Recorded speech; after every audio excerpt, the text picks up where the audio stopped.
Hey guys, welcome to my channel, Astro Dave. So this channel basically is for people who want to get into amateur astronomy and who don't know how to get started.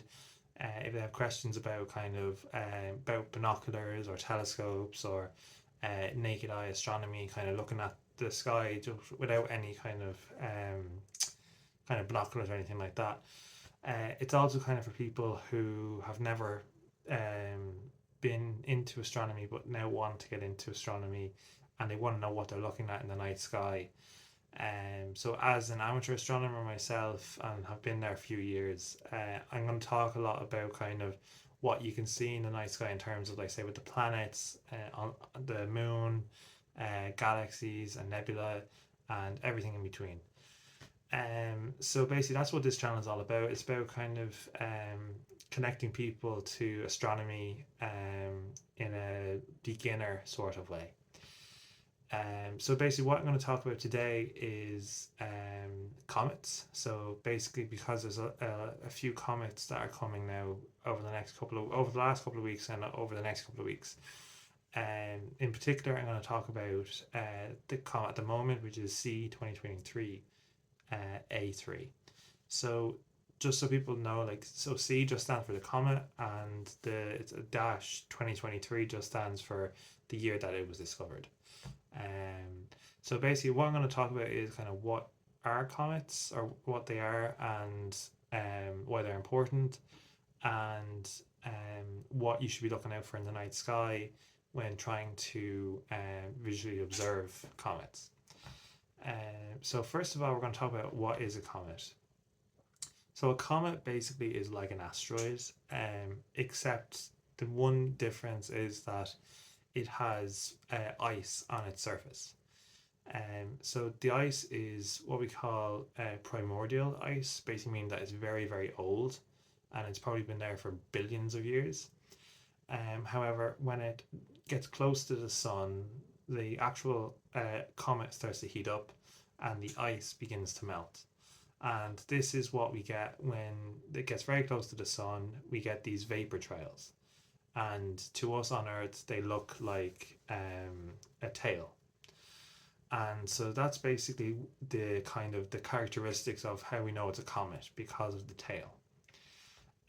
Most comets are basically rocky bodies, loosely bound together by gravity, and they basically tend to have really long elliptical orbits. So basically, all that means basically is that um, it it basically starts its journey very far out from the sun, and it gets very close into the sun as it approaches what we call perihelion, which is basically the closest point to the sun.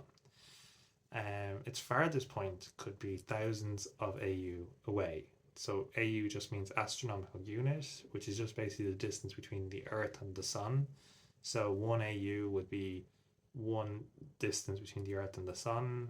1,000 AU will be 1,000 times the distance between the Earth and the sun. So it's extremely far. And most of these comets are thousands of AU from the sun, and they come in very close to the sun within even like a quarter of an AU.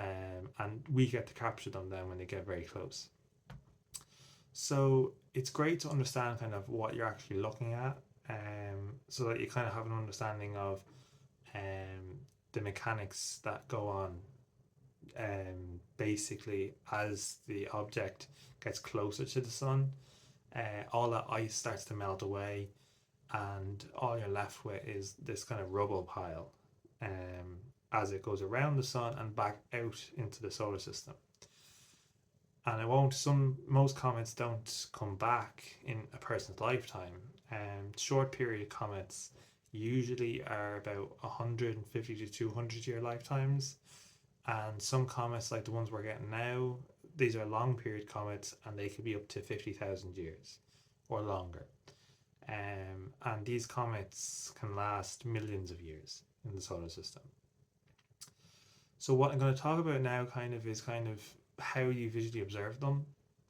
So the best way is using certain apps like Stellarium, which is totally free, And basically in Stellarium you can actually see where the object is, and you can actually track it to the object. So you can physically see where the object is, and then with your pair of binoculars or with just the naked eye, you should be able to see the target or the comet with a distinctive tail. Using this kind of method is it can be tricky at times, especially if you don't live in a dark sky location. But if it's below a magnitude 6, so there's different magnitudes of brightness, and below a 6 you can see it with the naked eye, above a 6 you can't. That's the simple way of putting it. So with this comet, it is ridiculously bright, so you should definitely be able to see it with the naked eye. And if you have a pair of binoculars, it'll be even more magnified, and it will allow you to see the tail more distinctly. Now, I have seen a lot of people online, basically they're showing images that they've taken of the comet, and a lot of people can actually just take it with their phone. So if you have, say, like a smartphone, and you basically just put like a 6-second exposure, so if you just if you can do this on your phone, most people can. You should be able to see like it's like a white kind of, it looks like a star with a tail at the back, and this is kind of how they capture the comet. So like comets are very common, however they can also be in different sizes and brightnesses, and some people will say that this is the comet of the century, and then another one will come back and another one will come around, and then they'll say that's the comet of the century. So I think they're all incredible objects to look at, because they're, what we say basically is in astronomy is that they're the actual basically the reason why there's water on Earth, and it's due to comet impacts because of the ice that they carry. So a lot of astronomers, like professional astronomers, have said that the water on Earth, so the oceans and all of that, came from impacts of large asteroids or comets filled with water. And that's kind of how, over millions of years, the water supply on Earth built up and up until what it is today. So this is kind of like my video, just basically of an introduction, and basically just hoping that you can kind of enjoy kind of talking about astronomy and stuff like that. If you're interested, please subscribe down below, and I hope to see you all in the next one. I post regularly, hopefully. I think so. Basically, I'll be posting every probably week, and so next week, basically, I hope to talk maybe a little bit more about the comet, but also about kind of astronomy in general, about how to get started in astronomy, and that's kind of the main kind of thing. So I hope to see you all in the next one, and I'll see you later.